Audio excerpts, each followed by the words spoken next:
नमस्कार। Super India news team में आपका स्वागत है। मैं हूं राजेश आर्य।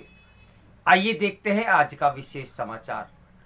आज भी असरदार है सरदार पटेल। भारत जिन चुनौतियों से दो चार है उसमें सुव्यवस्थित राज्य से जुड़े सरदार पटेल के सिद्धांत मार्गदर्शक सिद्ध हो रहे हैं। गुजरात के केवड़िया में सरदार पटेल की 182 मीटर ऊंची विश्व की सबसे ऊंची प्रतिमा उनके कद के अनुरूप ही है। यदि सरदार वल्लभ भाई पटेल न होते तो आज भारत का भौगोलिक नक्शा भिन्न होता। जूनागढ़, जोधपुर, हैदराबाद और जम्मू कश्मीर को भारत के साथ जोड़ने में उनकी नीतियां उन्हें भारतीय इतिहास में विशिष्ट स्थान प्रदान करते हुए उन्हें आज भी प्रासंगिक बनाए हुए हैं। पर दुर्भाग्यपूर्ण है कि समाजवादियों द्वारा भी उनका उचित आकलन नहीं किया गया।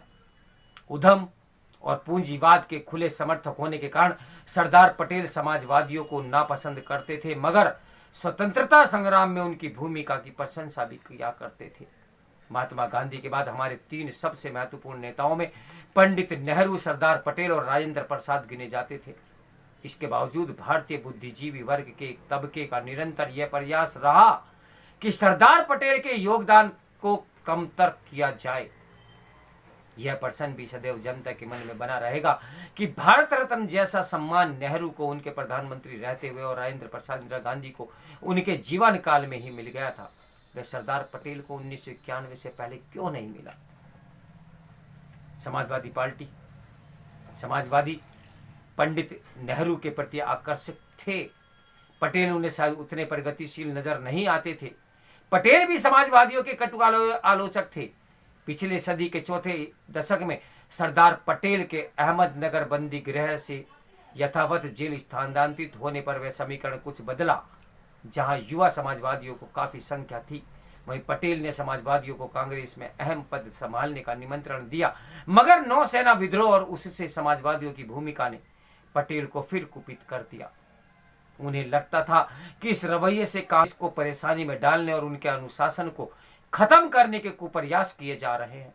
स्पष्ट है कि समाजवादियों के प्रति सरदार पटेल के प्रतिकूल रुख की वजह व्यक्तिगत शत्रुता नहीं, बल्कि कांग्रेस की सत्ता और शक्ति के संबंध में उनके अत्यंत रूढ़िवादी विचार और हड़ताल सहित कई प्रकार की अव्यवस्थाओं के संबंध में उनकी नापसंदगी थी। नापसंदगी तो थी।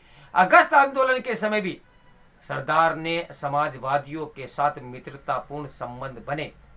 उन्हें इस बात की भी प्रसन्नता थी कि समाजवादियों ने नेहरू की युद्ध नीति का विरोध करने की भी हिम्मत नहीं दिखाई।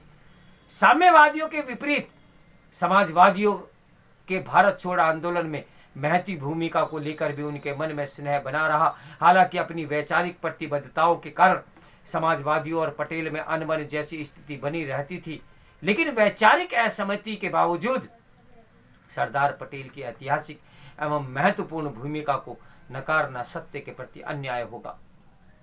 आजादी के बाद समय के साथ नेताओं का नेहरू से मोहभंग होता गया।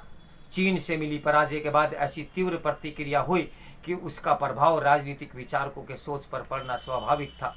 उस समय आचार्य कृपलानी, जयप्रकाश नारायण और डॉक्टर राम मनोहर लोहिया आदि ने सरदार पटेल तथा स्वतंत्रता आंदोलन के अन्य अग्रणी नेताओं के बारे में अपने विचारों में संशोधन करना शुरू किया। 1934 से 1950 के वर्षों में सरदार पटेल को प्राय बिना तार्किक आधार के पक्षपाती, प्रतिक्रियावादी और सामाजिक परिवर्तनों का घोर विरोधी कहा जाता रहा, लेकिन हाल के वर्षों में झुकाव दूसरे छोर पर दिखाई देता है। अब उनकी सूझबूझ, दूरदृष्टि और स्वतंत्रता आंदोलन में उनके अपेक्षित योगदान और राज्य को सुदृढ़ करने के कार्यों को लेकर उन्हें महिमा मंडल किया जाने लगा। स्वतंत्रता आंदोलन के दौरान किसानों के प्रति उनके दृष्टिकोण को इतिहासकारों ने समुचित आदर देना शुरू कर दिया है। वास्तव में वह किसानों की सच्चे हितैषी थे। 1917 में गोधरा राजनीतिक सम्मेलन के दौरान वे गांधी जी के करीब आए। तब कार्य समिति का अध्यक्ष गांधी जी बने और वल्लभ भाई उनके सचिव। खेड़ा में किसान पर चंपारण सत्याग्रह की सफलता के किस्से यहां भी सुनाई पड़ने लगे। इसी प्रकार बारडोली का किसान आंदोलन भी ब्रिटिश अफसरों द्वारा उत्पीड़न एवं पुलिस जाति का शिकार हो चला। 1924 और 1927 में 2 बार बढ़े हुए लगान की वसूली का विरोध तीव्र हुआ। किसानों ने मद्यपान छोड़ दिया, औरतों ने पीतल के भारी गहने छोड़कर खादी और चरखे को अपना लिया। गांव गांव में सत्याग्रह के गीत गूंजने लगे और बड़ी बड़ी जनसभाएं भी हुई। आंदोलन ने व्यापक रूप लेना शुरू कर दिया। लिहाजा भयभीत होकर सरकार ने एक स्वतंत्र खुली जांच का फैसला किया और पुरानी दरों पर लगान देना स्वीकार कर लिया। सभी बंदियों को रिहा किया गया। इस आंदोलन में न केवल वल्लभ भाई पटेल को सरदार बनाया, बल्कि उन्हें राष्ट्रीय ख्याति का नेता भी बना दिया। समूचे स्वतंत्रता आंदोलन में इस घटना के बाद ग्रामीण सत्याग्रहियों की संख्या में ऐतिहासिक वृद्धि होने लगी। अब स्पष्ट था कि सरदार स्वतंत्रता के पहले और उसके तुरंत बाद उतने ही असरदार थे और भारत उस समय जिस दौर से गुजर रहा था उससे भी वह राष्ट्रीय एकता के प्रेरक कड़ी बने हुए हैं। भारतीय राज्य व्यवस्था आज जिन चुनौतियों से दो चार है, उसमें सरदार पटेल की सुव्यवस्थित राज्य की कल्पना हमारा मार्गदर्शन कर सकती है। उनके मूल्यों की आत्मसात कर राष्ट्र को सशक्त बनाना ही उनकी जन्म जयंती पर उनके प्रति राष्ट्र की कृतज्ञ श्रद्धांजलि होगी। आज उनकी श्रद्धांजलि का दिवस है, तो मेरे साथ बने रहिए सुपर इंडिया न्यूज टीवी की ब्रेकिंग न्यूज के लिए। नमस्कार, मैं हूं राजेश आर्या।